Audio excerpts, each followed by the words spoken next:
Okay, you guys caught me before I brush my hair or do anything this morning. It's Saturday morning, and I have used the Keurig here at this family home when I stay here because it's easy and it's, convenient. Of course, it's upstairs, I don't know how many people still use a Keurig. When I was in my apartment, I used like a regular Mr. Coffee thing, and I think I used it so much, I just got rid of it. I was like, I need to move on. But I'm doing this for anyone who's never done a French press before. And they have these fancy looking contraptions, like, and, you can kind of see there's like holes there, and it's like, what's going on? Before I learned how to do it, I misunderstood and thought somebody was telling me to put the coffee here, like a little bit, and sit on the top before, and it made no sense. Yeah, don't do that. So, and sometimes I'm not sure, before I look it up online, I've thrown away the instructions.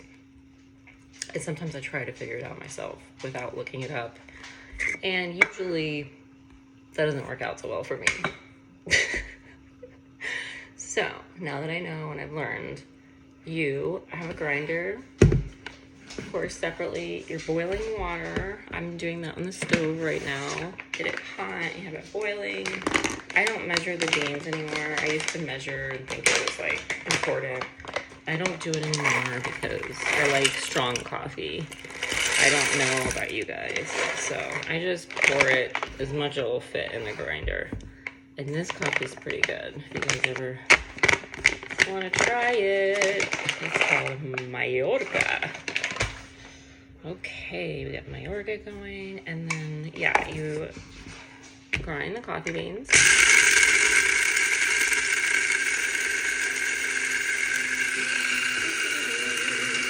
And sometimes you just kind of make sure, are they all getting grinded down?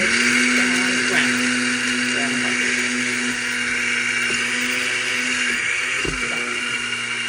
Probably so. It looks like, okay, looks like we're on free reign to start this. So the water is boiling, so I'm turning that off, and I know, this is me before coffee, trying to make a different, more complicated coffee. It's really not complicated, but at first I was like, huh?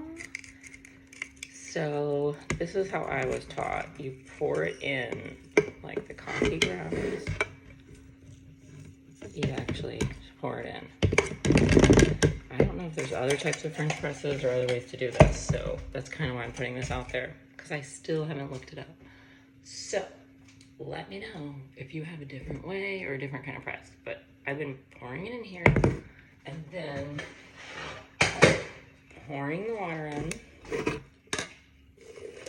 which seems gross, right? You're like, wow, coffee grounds with water. That's crazy. Okay.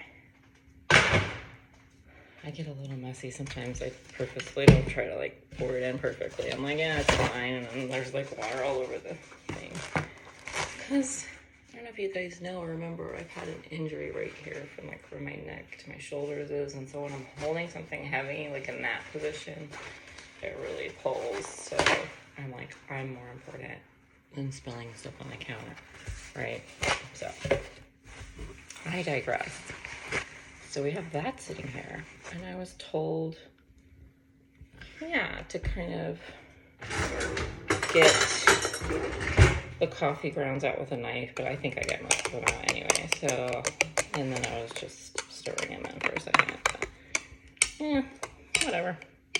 Yeah, this time I put more water in on top, so it's kind of making the grounds like seep up a little bit, come up. So sometimes you end up with some coffee grounds, I guess. But when I made it yesterday, there was none, and I was really surprised at how well this worked. So that's why I'm recommending it. And it's a more healthy, like organic way to get your coffee, because there's not like you're cooking it in plastic or like with a Keurig or like a coffee machine, you know, if it makes sense. So then you just press because the whole thing has it, you know, in there. That's why there's holes in here and the whole thing, as you can see up close, it presses down slowly. If I get it on there right. Ooh, it's harder to do today because I put more water in it. Ooh, it is French pressing slowly down. If you can see. I don't know if you can see. Yesterday was a little faster. Now I'm using my whole arm. Okay, so we've pressed the grounds and everything like to the bottom, and now this thing is in there. So when we pour it, the grounds are separated at the bottom with this contraption, and then the coffee's right here. So that is your full, real 101 to making the French press coffee with someone who has simply just rolled out of bed. So how more real can you get? Let me know if you tried it and you like it, or if you have a different French press and it works slightly differently. I'm very curious, but I really like it, and I should probably brush my hair today or like do something. So thanks. See ya.